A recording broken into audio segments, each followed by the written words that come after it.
الحمد لله رب العالمين والعاقبة للمتقين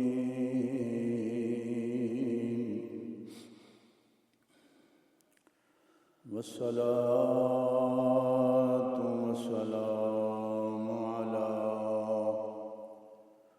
سيد الأنبياء والمرسلين خاتم النبيين رحمة للعالمين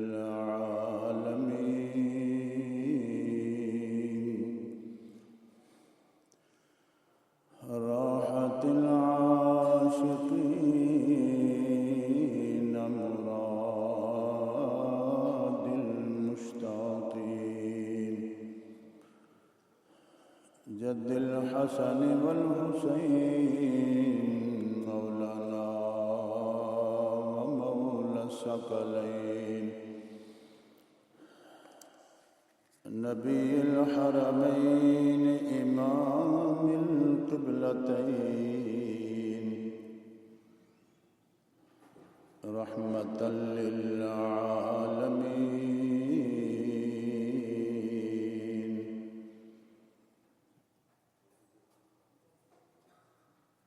سيدنا سندنا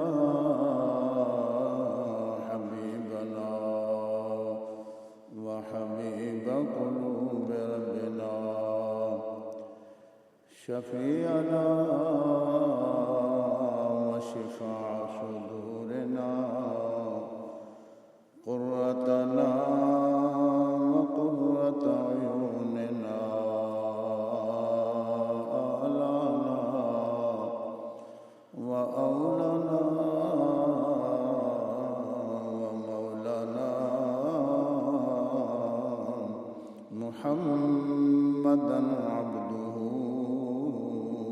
ورسوله أما بعد فقد قال الله تبارك وتعالى في القرآن المجيد والفرقان الحميد أعوذ بالله من الشيطان الرجيم بسم الله الرحمن الرحيم فلما بلغ معه السعي قال يا بني إني أرى في المنام أني أذبحك فانظر ماذا ترى قال يا أبت افعل ما تؤمر ستجدني إن شاء الله من الصابرين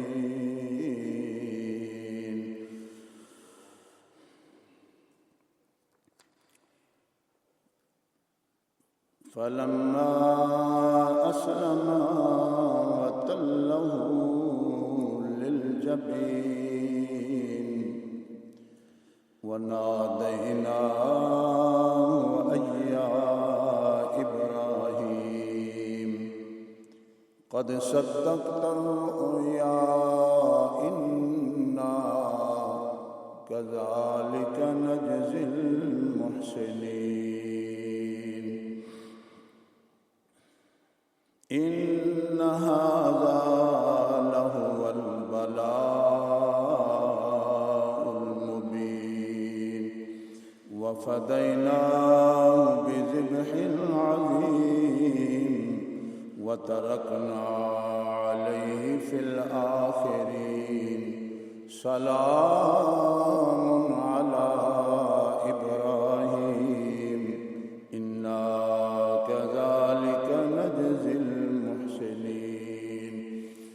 صدق الله مولانا العظيم وبلغنا رسوله النبي الكريم الأمين إن الله وملائكته يصلون على النبي يا أيها الذين آمنوا صلوا عليه وسلموا تسليما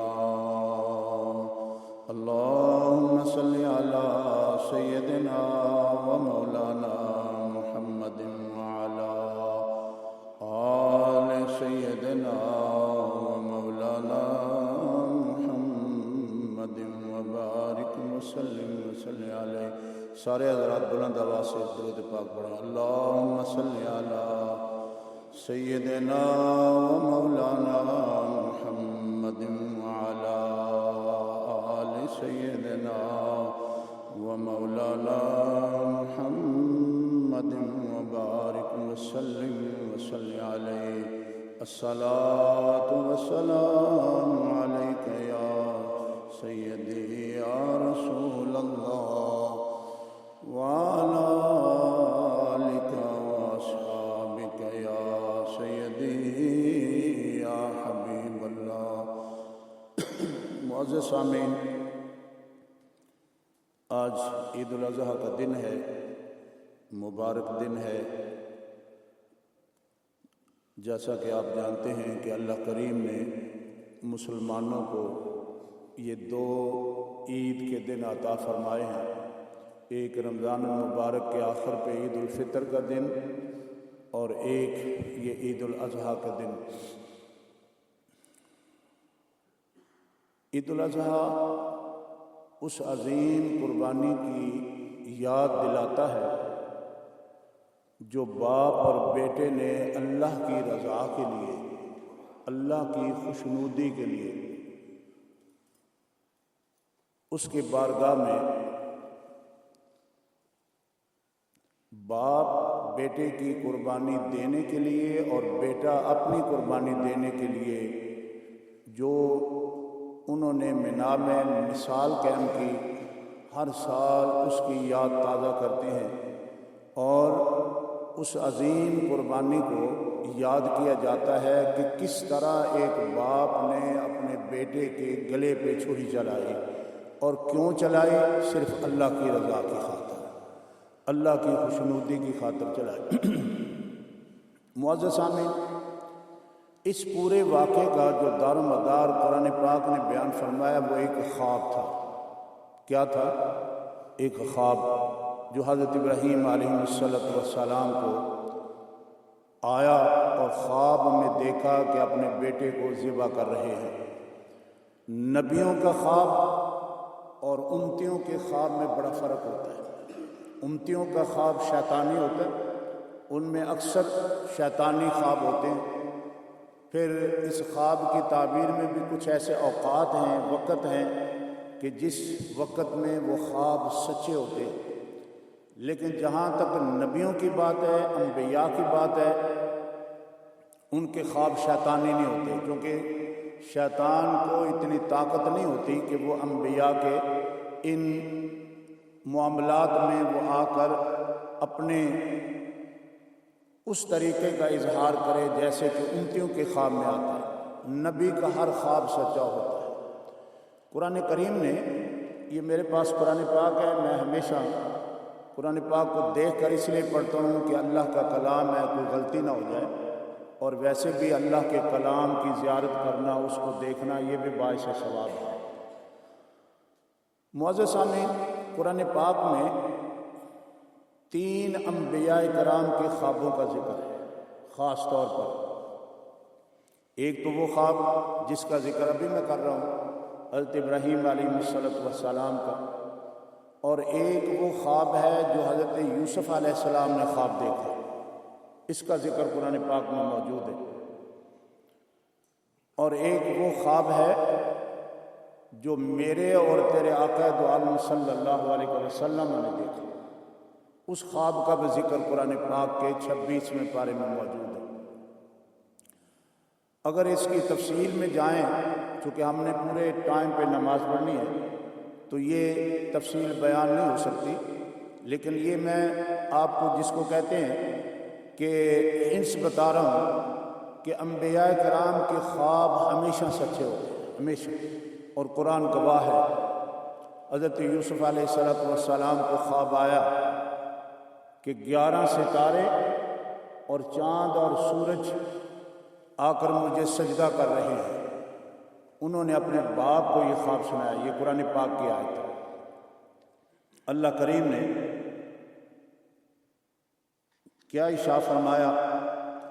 اللہ فرماتے ہیں اذ قال یوسف لأبیہ یا ابت انی رأیت 11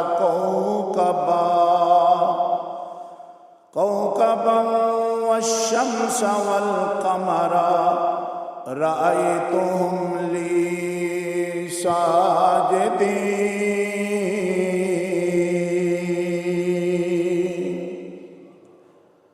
حضرت یوسف علیہ السلام نے اپنے باپ سے یہ خواب بیان کیا کہ اے میرے باپ کون تھے؟ حضرت یعقوب علیہ السلام، کہ میں نے خواب میں یہ دیکھا ہے کہ 11 ستارے اور چاند اور سورج مجھے سجدہ کر رہے ہیں۔ حضرت یعقوب علیہ السلام نے یہ خواب سنا تو آپ نے اپنے بیٹے یوسف علیہ السلام کو کیا کہا؟ قرآن پاک کی یہ آیت پاک ہے۔ اللہ فرماتے ہیں قال یا بنی لا تقصص رؤیاک علی اخوتک، کہ اے میرے بیٹے یوسف علیہ السلام یہ خواب جو ہے اپنے بھائیوں کو نہ بتانا، آپ کے 11 بھائی تھے ان کو نہ بتانا۔ اب پھر آگے تفصیل ہے، اصل میں بتانا مقصود یہ تھا کہ ایک خواب یہ بھی آیا جو حضرت یوسف علیہ السلام کو خواب آیا، اور پھر پوری کہانی اور پوری قرآن پاک کی اس سورہ یوسف میں آگے چل کر آخر پہ پھر یہ بتایا گیا کہ وہ سب کچھ جب آپ اپنے مصر کے تخت پہ بیٹھے اور سارے بھائیوں نے سجدہ کیا کیونکہ ان کی شریعت میں سجدہ جائز تھا، وہ خواب پھر سچا ہوا۔ ایک خواب وہ ہے کہ جب نبی پاک علیہ السلام مکہ المکرمہ سے ہجرت فرما گئے اور صحابہ بھی آپ کے ساتھ ہوئے، تو صحابہ کے مال جان اہل و عیال سب مکہ میں تھے، اللہ اور اس کے رسول کی رضا کے لیے سب کو چھوڑ کر چلے گئے، دل بڑا پریشان تھا۔ حضور کی بارگاہ میں آتے اور مکہ کو یاد کرتے، خانہ کعبہ کو یاد کرتے، تو حضور علیہ السلام کو خواب آیا جس کا ذکر قرآن پاک نے بیان فرمایا کہ حضور کو خواب آیا کہ آپ اپنے صحابہ کے ہمراہ مکہ المکرمہ تشریف لے گئے اور وہاں جا کر آپ نے عمرہ ادا کیا۔ پھر اس خواب کے بعد آپ وہاں سے چلے صبح کو اور حدیبیہ کے مقام پر، حجاج کرام نے دیکھا ہوگا حدیبیہ کے مقام، اور اللہ نے مجھے بھی وہ دکھائی جگہ، وہاں مسجد بنی ہوئی ہے آج کل، وہاں لوگ جا کر نفل پڑھتے ہیں، تو وہاں آ کر ٹھہرے۔ مختصر بات یہ ہے کہ مکہ والوں کو اطلاع دی گئی، انہوں نے کہا نہیں آپ اس سال نہ آئے، اگلے سال آئے۔ خواب میں کیا دیکھا تھا؟ حضور علیہ الصلوۃ والسلام نے اپنے غلاموں کے اعمال کو کہ جب عمرہ ادا کرتے ہیں، طواف کرتے ہیں، اس کے بعد سر کچھ منڈواتے ہیں، کچھ قصر کرتے ہیں، تو حضور علیہ الصلوۃ والسلام کو خواب میں یہ دکھایا گیا۔ تو اللہ کیا فرماتا ہے؟ اللہ فرماتا ہے لَقَدْ صَدَقَ اللَّهُ رَسُولَهُ الرُّؤْيَا بِالْحَقِّ، اللہ نے اپنے نبی کے خواب کو سچ کر دکھایا۔ کیسے سچ کر دکھایا؟ کہ پھر وہ وقت آیا جب حضور کے غلاموں نے عمرہ ادا کیا، مکہ فتح ہوا، اور کچھ غلاموں نے سروں کو جس کو کہتے ہیں قصر کروایا، چھوٹے بال کروائے، کسی نے بالکل سروں کو منڈوایا۔ تو اس خواب کا ذکر بھی قرآن پاک میں موجود ہے۔ اب آئیے اس خواب کی طرف جس کا ذکر 23ویں پارے میں حضرت ابراہیم علیہ السلام نے دیکھا۔ کیا خواب دیکھا؟ اللہ فرماتے ہیں فَلَمَّا بَلَغَ مَعَهُ السَّعْيَ قَالَ يَا بُنَيَّ إِنِّي أَرَىٰ فِي الْمَنَامِ، کہ اے میرے بیٹے خواب میں دیکھا ہے، منام میں خواب میں میں نے دیکھا ہے کہ تمہیں ذبح کر رہا ہوں، بتا فانظر ماذا ترا، بتا تیری کیا رائے ہے، کیا تو اس بات پہ تیار ہے؟ آج اس ملک میں نا، میں اس ملک کی بات کرتی ہوں کیونکہ ہم یہاں رہتے ہیں، اتنی دیر سے رہتے ہیں، کہتے ہیں کہ بچوں پہ بائی فورس کوئی کام نہ کیا جائے، کوئی بھی بات ہو تو پہلے بچوں سے پوچھا جائے کہ کیا تم، مثال کے طور پر اگر اسٹڈی کی بات ہے تو ٹیچر کہتے ہیں کہ اپنے بچے سے پوچھو کہ کون سی سائڈ، وچ سائڈ از اے ہی اور شی لائک، یعنی کون سی سائڈ، میڈیکل سائڈ یہ لائک کرتا ہے، یہ کرتی ہے، یا دوسری سائڈ یہ پسند کرتا ہے۔ تو یہ کہا جاتا ہے کہ بچوں کو زبردستی نہ آپ فورس نہ کریں کہ لو جی نہیں یہ تو ڈاکٹر بننا نہیں چاہتا تو باپ کہتا نہیں میرا پتر ڈاکٹر بنے، یہ فورس نہ کریں۔ کہتے ہیں نا جی ادھر شادی کا وقت آتا ہے کہتے ہیں جی زبردستی شادی نہ کریں جی، ان سے پوچھے۔ اب یہ بات میں قرآن پاک اس لیے کہہ رہا ہوں کہ قرآن پاک کا یہ واقعہ جو بیان ہوا ہے، حضرت ابراہیم علیہ السلام باپ ہیں حضرت اسماعیل علیہ السلام کے، اور 3000 سال پہلے کا واقعہ، اتنا پرانا واقعہ قرآن پاک نے بیان فرمایا۔ حضرت ابراہیم چاہتے تو اسماعیل سے نہ پوچھتے، ہاں جی، یہ ہماری اصل میں ہماری تعلیمات ہیں، یہ اسلام کی تعلیمات ہے جو یہاں اب سب کچھ اس پہ عمل کیا جاتا ہے۔ تو حضرت ابراہیم علیہ السلام چاہتے تو نہ پوچھتے اسماعیل علیہ السلام سے، کیونکہ وہ باپ تھے، لیکن قرآن نے کیا کہا؟ فانظر ماذا ترا، یہ دیکھو یہ الفاظ ہیں۔ حضرت ابراہیم نے کہا کہ اسماعیل علیہ السلام خواب میں نے دیکھا ہے تجھے ذبح کر رہا ہوں، فانظر ماذا ترا، بتا تیری کیا رائے ہے، بتا تیری کیا رائے ہے۔ یعنی یہ فورس نہیں کیا، یہ اسلام کی تعلیمات، یہ قرآن کی تعلیمات ہے۔ This is the education of Islam, the education of Quran, the education is your education. Quran نے کیا کہا کہ اپنے اس بات کو یاد کرو، اتنے 1000 سال پہلے کی بات قرآن پاک بیان فرما رہا ہے۔ ابراہیم علیہ السلام نے زبردستی نہیں کہا فانظر ماذا ترا، اے بیٹے بتا تیری کیا رضا ہے۔ اب بیٹے نے کیا کہا؟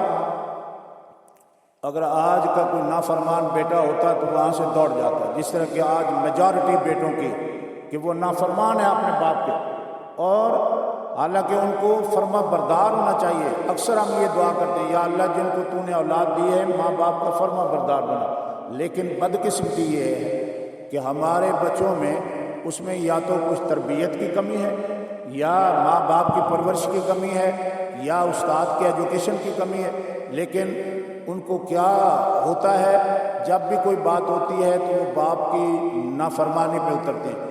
ان کو کیا کرنا چاہیے؟ ان واقعات کو پڑھنا چاہیے جو ہمارے قرآن پاک سے ثابت ہیں۔ حضرت اسماعیل علیہ السلام کے واقعے کو پڑھنا چاہیے۔ حضرت اسماعیل علیہ السلام نے کیا جواب دیا؟ قال یا ابت افعل ما تؤمر، اے میرے باپ تو وہ عمل کر جس کا تجھے حکم عطا فرمایا گیا ہے۔ یہ قرآن کہتا ہے کہ بیٹے نے آگے سے یہ نہیں کہا کہ میں نہیں یہ کام کرتا، کون ہے جو اپنی جان دیتا ہے؟ اس نے کہا کہ میں یہ بات نہیں، بلکہ کیا کہا؟ یا ابت افعل ما تؤمر، افعل، اے میرے باپ تو وہ کام کر جس کا تجھے حکم دیا گیا ہے۔ کتنی بڑی بات ہے۔ اور پھر اسی لیے یہاں یہ ثابت ہو رہا ہے کہ باپ کی اولاد، اللہ باپ کی دعا کو اللہ نے قبول فرمایا، جو حضرت ابراہیم علیہ السلام نے پیچھے دعا کی تھی کہ یا اللہ مجھے بیٹا عطا فرما، ایسا بیٹا عطا فرما کہ جو صالح بیٹا ہو، نیک بیٹا ہو۔ اب اس کا رزلٹ یہ آ رہا ہے کہ حضرت ابراہیم علیہ السلام کی دعا کس طرح قبول ہوئی کہ بیٹے نے کہا کہ اے میرے باپ افعل ما تؤمر، تو وہ کام کر جس کا تجھے حکم دیا گیا ہے۔ میں کون ہوتا ہوں جواب دینے والا ہے؟ ستجدنی انشاء اللہ من الصابرین، انشاءاللہ اللہ نے چاہا، انشاءاللہ کا کیا مطلب ہے؟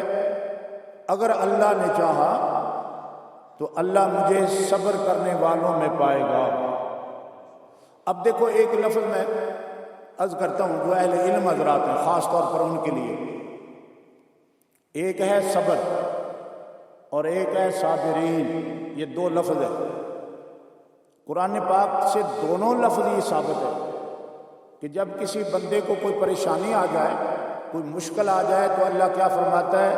استعینوا بالصبر والصلاۃ، کہ اے ایمان والو کیا کرو؟ تم صبر اور نماز سے مدد حاصل کرو۔ یہ قرآن کہتا ہے کہ جب تجھے کوئی پریشانی آئے تو کیا کرو؟ واو ویلا، رو نہیں، پیٹو نہیں، کیا کرو؟ صبر اور نماز سے کیا کرو؟ مدد حاصل کرو۔ مدد سے مراد کیا ہے؟ کہ اگر کوئی پریشانی ہے تو صبر کا اظہار کرو، اللہ کے پہ توکل کرو کہ یا اللہ یہ خوشیاں بھی تو ہی دینے والا ہے، غم بھی تو ہی دینے والا ہے، یہ صبر کا اظہار ہے۔ اور دوسری بات قرآن پاک نے یہ فرمائی، جو حضور کا بھی معمول تھا کہ جب بھی کوئی پریشانی آتی آپ اللہ کے حضور آ کر کھڑے ہو جاتے اور نماز ادا کرتے، سجدہ ادا کرتے، قیام کرتے۔ قرآن پاک نے یہ بھی ارشاد فرمایا استعینوا بالصبر والصلاۃ، کہ جب تجھے کوئی پریشانی آئے تو کیا کرو؟ صبر کا اظہار کرو اور نماز سے مدد حاصل کرو۔ یہ صبر کا لفظ بھی قرآن سے ثابت ہے اور ثابت۔ ایک ہوتا ہے صبر ایک شخص کے لیے، اور صابرین عربی میں جمع کا صیغہ ہے۔ اب سوچنے والی بات تو یہ ہے کہ بات حضرت ابراہیم علیہ السلام اپنے بیٹے سے کر رہے تھے، یہی بات ہے نا جو قرآن پاک نے بیان فرمائی کہ اپنے خواب کا اظہار کر رہے تھے، تو بیٹا تو ایک ہی تھا جس سے بات کر رہے تھے، کیونکہ ایک ہی بیٹا تھا نا۔ آپ کو بات سمجھ آ رہی ہے ابھی؟ بات حضرت اسماعیل سے کر رہے تھے نا، تو حضرت اسماعیل تو ایک ہی تھا، تو وہ یہ بھی کہہ سکتا تھا کہ انشاءاللہ اگر اللہ نے چاہا تو میں صبر کرنے والوں میں ہوں گا، ہاں جی۔ لیکن وہاں کیا اللہ نے ارشاد فرمایا؟ صابرین کا لفظ بولا گیا، اور قرآن پاک میں قیامت تک یہ الفاظ موجود ہیں، ستجدنی انشاء اللہ من الصابرین، اگر اللہ نے چاہا تو آپ مجھے ان صبر کرنے والوں میں پائیں گے۔ اب علماء نے اس کا ایک نکتہ شاندار بیان فرمایا، وہ کہتے ہیں اسماعیل تو ایک ہی تھا، اور آزمائش بھی اور امتحان بھی نام اسماعیل پر تھی، انہوں نے لفظ صبر نہیں کہا، صابرین کہا۔ مقصد کیا تھا؟ کہ یہ امتحان مجھ سے شروع ہو رہا ہے اور اس کا اختتام میدان کرب و بلا میں ہوگا۔ آج میں نے صبر کیا ہے اور وہاں میدان کرب و بلا میں نواسہ رسول بھی صبر فرمائیں گے، ان کو بھی شامل کیا، کیونکہ جمع کیسے گئے نا، ایک آدمی تو نہیں ہے، ایک اسماعیل تو نہیں ہے۔ تو صابرین کون ہے؟ ان صابرین کا اسماعیل علیہ السلام نے، یعنی ابتدا اسماعیل علیہ السلام کے امتحان سے ہوئی، قربانی سے ہوئی، اور اختتام ان صابرین کے قربانی سے ہوا جو میدان کرب و بلا میں۔ علماء نے کہا کہ یہ صابرین کا لفظ اس لیے بولا گیا کہ جتنے صابرین ہیں وہ سب اس میں شامل ہو گئے۔ تو حضرات گرامی، آج کا یہ عید الاضحیٰ کی نماز اس قربانی کی یاد تازہ کرتی ہے جو حضرت اسماعیل علیہ السلام نے اللہ کی رضا کی خاطر اپنے باپ کی بات کو مان کر، اور پھر چونکہ ٹائم بہت مختصر ہے، لمبی یہ آیات ہیں ساری، ہر آیات ہر آیت پاک کا مطلب اور معنی ترجمہ تو بیان ہو سکتا ہے، لیکن اس کے لیے بیان کرنے کے لیے ٹائم چاہیے۔ میں صرف ایک بات عرض کرتا ہوں، حضرت ابراہیم علیہ السلام جب تیار ہو گئے اپنے بیٹے کو اللہ کی رضا کی خاطر قربان کرنے کے لیے، تو کہتے ہیں نا کہ شیطان آیا، اس نے پہلے تو اسماعیل علیہ السلام کی بارگاہ میں آیا کہ دیکھو تمہارا باپ تمہیں ذبح کرنے کے لیے لے جا، آج جہاں وہ پلر لگے ہوئے ہیں، جہاں حاجی پتھر مارتے ہیں کہ وہ شیطان کی یادگار ہے، حالانکہ شیطان وہاں تو نہیں ہے، لیکن یہ اس زمانے کی بات ہے جہاں جہاں شیطان نے آ کر روکا تو اس یادگار کو آج تک نہیں بلکہ قیامت تک باقی رکھا گیا۔ اور حج کو دیکھ لیں، طواف کو دیکھ لیں، یہ سب حضرت ابراہیم علیہ السلام اور ان کی فیملی کی یادگار ہے۔ حضرت حاجرہ کو دیکھو صفا مروہ پہ دوڑے، آب زمزم کو دیکھو اسماعیل علیہ السلام کا معجزہ، اور یہ قربانی کو دیکھو تو باپ اور بیٹے کی قربانی یاد دلاتی ہے۔ تو حضرات گرامی، شیطان نے حضرت اسماعیل علیہ السلام سے کہ دیکھو تمہارا باپ تمہیں ذبح کرنے کے لیے لے جا رہا ہے، تو اس نے کہا یہ کیسے ہو سکتا ہے کہ ایک باپ اپنے بیٹے کو ذبح کرے؟ اس نے کہا نہیں، ان کو اللہ کا حکم۔ تو اسماعیل علیہ السلام نے جو الفاظ کہے وہ میں عرض کرنا چاہتا ہوں۔ انہوں نے کہا کہ یہ تو ایک اسماعیل ہے، اگر ہزاروں اسماعیل بھی ہوں، اگر اللہ میری قربانی پہ خوش ہے تو ہزاروں اسماعیل بھی ہوں تو میں اس کی راستے میں قربانی دینے کے لیے تیار ہوں۔ یہ ہے فرما برداری۔ ہاں جی، تو اسماعیل علیہ السلام کو اللہ نے وہاں ان کے باپ وہاں لے کے مینا میں ذبح کرنے کالا اذبحہ کو، جیسے قرآن پاک نے ارشاد فرمایا، تو اسماعیل علیہ السلام کی جگہ پہ اللہ نے قرآن پاک نے فرمایا بذبح عظیم، ایک بہت بڑی قربانی عطا فرمائے گی، بہت بڑی۔ بذبح عظیم، عظیم کا لفظ کہتے ہیں بہت بڑا ہے، عربی میں اس سے بڑا لفظ نہیں بولا جاتا۔ تو مینڈھا جنت سے لایا گیا اور اسماعیل علیہ السلام کی جگہ پہ وہ ذبح کیا گیا۔ تو حضرات گرامی، یہ دیکھو آج آپ امتحان دیتے ہیں، آپ کے بچے امتحان دیتے ہیں، کہتے ہیں جی یہ پیپر مشکل بہت تھا، یہ بہت ہارڈ پیپر تھا، آج ہم نے ہارڈ پیپر دیا ہے، آج بہت مشکل پیپر میں نے دیا ایگزام میں۔ لیکن یہ میں اور آپ کہتے ہیں، ہماری وہ بات سچی بھی ہو سکتی ہے، جھوٹی بھی ہو سکتی ہے، لیکن جس پیپر کی میں بات کر رہا ہوں قرآن پاک نے ارشاد فرمایا ان ھذا لھو البلاء المبین، کہ یہ جو امتحان تھا نا، یہ جو آزمائش تھی ابراہیم پر اور اسماعیل پر، یہ بہت بڑی آزمائش تھی، بہت بڑی آزمائش تھی کہ باپ اپنے بیٹے کو اللہ کی رضا کے لیے ذبح کیا۔ تو حضرات گرامی، اس عظیم قربانی کو یاد کیا جاتا ہے اور ہر سال اس قربانی کو یاد کیا جاتا ہے۔ تو دعا کریں اللہ پاک ہم سب کو اپنی فرما برداری اسی طرح عطا فرمائے جس طرح اللہ نے اپنے خلیل اور ان کے بیٹے کو عطا فرمائی۔ ہر چیز اللہ کی رضا کے۔ دیکھو ایک آدمی 100 سال زندہ ہے پھر بھی اس نے جانا ہے، ایک آدمی 50 سال زندہ ہے پھر بھی اس نے جانا ہے، لیکن اگر اللہ کی رضا کے لیے سب کام کیا جائے تو اس میں کتنی بڑی بات ہے۔ تو حضرات گرامی، آج نماز عید الاضحیٰ ابھی ٹائم ہو چکا ہے اور اس کے ادا کرنے کا طریقہ جو ہے، ایک اس میں 6 تکبیریں ایکسٹرا ہوتی ہیں، زیادہ ہوتی ہیں، اور اس نماز میں نہ تو تکبیر کہی جاتی ہے نہ اذان کہی جاتی ہے۔ تو یہ 2 رکعت نماز نفل واجب پڑھے جاتے ہیں، اور اس جی ہاں جی آگے ہو جائے، کہتے ہیں جی آگے ہو جائے، جو خالی جگہ ہے اس کو فل کر لیں۔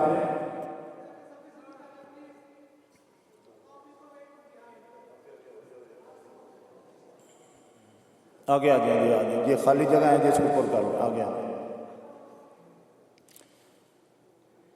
بیٹھے بس میں نے نماز کا طریقہ بتانا ہے، اس کے بعد نماز شروع کرنی ہے، 9 بج گئے۔ 2 نماز کی نیت یہ 2 رکعت نفل واجب عید الاضحیٰ 7-6 زائد تکبیروں کے، منہ طرف قبلہ شریف کے، پیچھے سے امام کے۔ کیا طریقہ ہے کہ جب امام صاحب پہلی تکبیر کہیں گے جس کو تکبیر تحریمہ کہتے ہیں، ثنا امام صاحب بھی پڑھیں گے، آپ بھی پڑھیں، ہاتھ باندھ لیں، ثنا پڑھیں، اس کے بعد امام صاحب 3 دفعہ تکبیرات کہیں گے، اپنے ہاتھوں کو اٹھا کر کانوں تک لے جائیں گے اور ہر تکبیر کے بعد ہاتھوں کو نیچے چھوڑ دیں گے۔ تیسری تکبیر کے بعد امام صاحب آپ بھی ہاتھ باندھ لیں، اور امام صاحب ہاتھ باندھنے کے بعد سورہ فاتحہ اور قرآن پاک کی کسی بھی آیات کو تلاوت کریں گے، پہلی رکعت ادا ہو جائے گی۔ اس کے بعد دوسری رکعت میں فرق اتنا ہے کہ پہلے سورہ فاتحہ اور اس کے بعد کوئی سورت پڑھی جائے گی، پھر 3 تکبیرات جو ایکسٹرا 3 تکبیرات ہیں وہ کہی جائیں گی، اور چوتھی تکبیر میں رکوع میں جائے گا۔ تو یہ طریقہ ہے نماز پڑھنے کا۔ اپنی صفوں کو درست کر لیں اور نماز ہم ادا کرتے ہیں۔ اللہ پاک ہماری اس نماز کو قبول کرے۔